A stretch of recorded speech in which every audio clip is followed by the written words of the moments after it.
ICMS sujeito ao pagamento, o imposto? Se você tem a exportação de uma mercadoria segundo a Constituição, lá no artigo 155, parágrafo 2º, inciso 10, a linha A, na exportação de mercadorias, uma coisa certa, ICMS você não paga.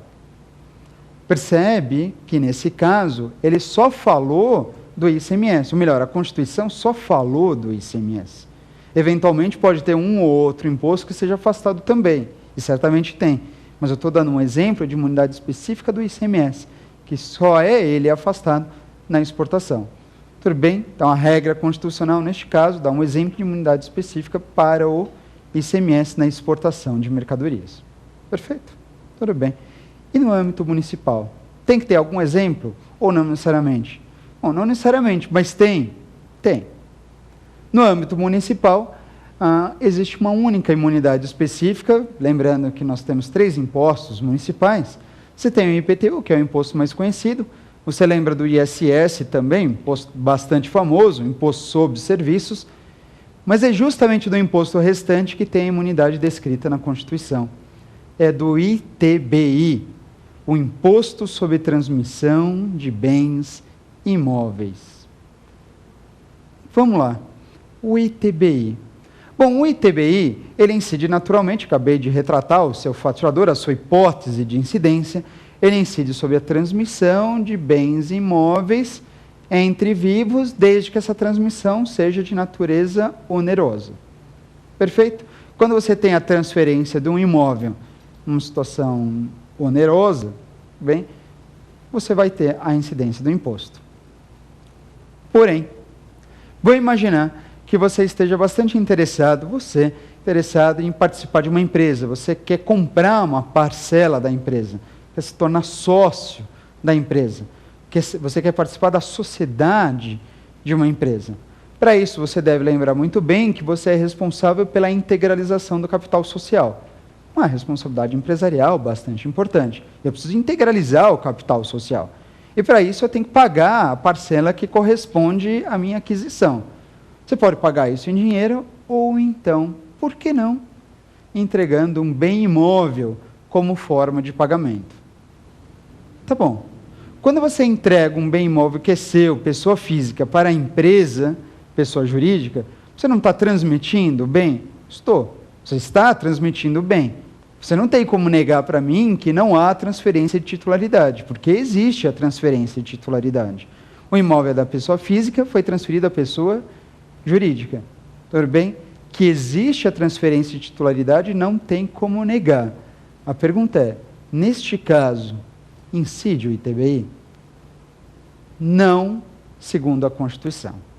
A Constituição é bastante clara, no artigo 156, parágrafo 2º, inciso 1, dizendo, olha, não incide o ITBI se o imóvel for transmitido para integralizar o capital social. Se o imóvel é transmitido com essa finalidade de integralização do capital social, certamente, neste caso, o ITBI não incidirá. Não é que não transmite o bem é transmitido. O que nós não temos é a incidência do imposto sobre transmissão de bens imóveis. Aliás, para completar a informação correspondente a essa imunidade específica, eu devo lembrar o seguinte, que isso, no caso de integralização, funciona, é uma imunidade, mas funciona igualmente se o imóvel ele for transmitido decorrente de uma cisão, de uma fusão, de uma incorporação, ou até mesmo em razão da extinção da empresa. Em todos esses casos, meus amigos, você não terá a incidência do imposto. Ora, e por que não? Bom, o que tudo indica, a Constituição Federal, então, ela quis preservar, ela quis proteger essas operações societárias da incidência do imposto municipal. Tudo bem, a Constituição não deixa que incida ITBI sobre transmissões de bens imóveis para integralizar o capital social, mas a Constituição também não deixa incidir o ITBI sobre bens que são transmitidos em decorrência de uma cisão, de uma fusão, de uma incorporação ou por causa da extinção da empresa. Esses 3 exemplos que eu trouxe para vocês, do ITR, do ICMS e do ITBI, são imunidades. Mas quais imunidades? São casos típicos de imunidades específicas. São imunidades bastante peculiares, porém bastante interessantes e que vale a pena você conhecer. Tranquilo? Esse foi exatamente o nosso tema do dia do programa de hoje. Mas escuta, não é para você sair daí. No nosso próximo bloco, nós temos o Pergunte ao Professor. Daqui a pouco eu volto. Estou te esperando.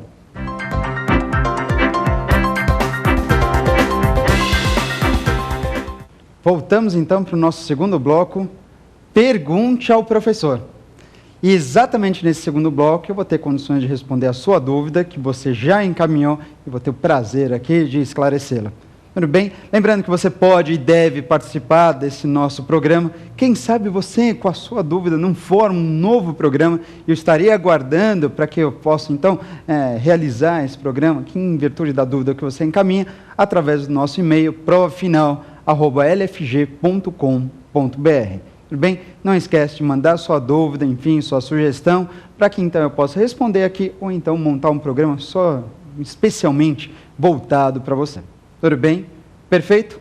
Bom, se é assim então, vamos começar direto, já escutando as nossas perguntas, enfim, dos nossos interessados no programa, essas questões que são sempre muito bem feitas e elaboradas aqui por você, para que faça parte do nosso programa. Vamos partir para a primeira pergunta? Vamos lá?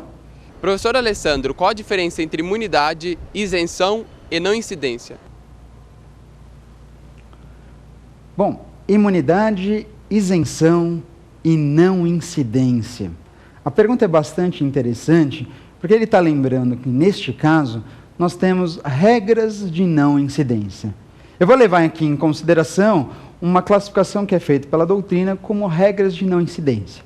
Existem várias regras de não incidência. A pergunta justamente diz respeito a isso. Quando você pensa em regras de não incidência, existem aquelas regras de não incidência previstas pela Constituição, ou, se você preferir, regras de não incidência constitucionalmente qualificadas. Qualquer regra de não incidência qualificada, determinada pela Constituição, em outras palavras, é denominada como uma verdadeira imunidade. Isso é uma regra de não incidência. Ou seja, uma imunidade é uma regra de não incidência, só que definida pela Constituição. E a isenção? A isenção também você pode dizer que é uma regra de não incidência. Tudo bem, embora eu reconheça que o STJ tem um posicionamento um pouquinho diferente, o Superior Tribunal de Justiça chama a isenção de dispensa legal do pagamento do tributo. Tudo bem, ele está levando em consideração o texto do Código Tributário Nacional. Mas eu vou tomar por base um conceito doutrinário, chamando a isenção também de regra de não incidência. Só que a isenção, diferentemente da imunidade, a isenção é uma regra de não incidência legalmente qualificada. Isso mesmo. A isenção, ela destoa da imunidade porque ela é definida por quem? Pela lei, pela legislação infraconstitucional. A imunidade não. A imunidade, eu falei há pouco para vocês, a imunidade é uma regra de não incidência estabelecida pela própria Carta Magna. Tudo bem? Perfeito? Só que aí o nosso colega fez uma terceira pergunta, na verdade, perguntou de um terceiro instituto e disse, mas e regra de não incidência? Simplesmente o que é? Pois é, perfeito. A indicação dele foi interessante porque existem regras de não incidência pura e simples. São aquelas situações em que o tributo ele normalmente não alcançaria. Dá um exemplo aqui em que é muito fácil de você observar. Por exemplo, o IPVA, o Imposto sobre a Propriedade de Veículo Automotor. Bem, então você sabe que está sujeito ao pagamento desse imposto se você for proprietário de um veículo automotor, como um carro, uma moto, você tem que pagar um imposto.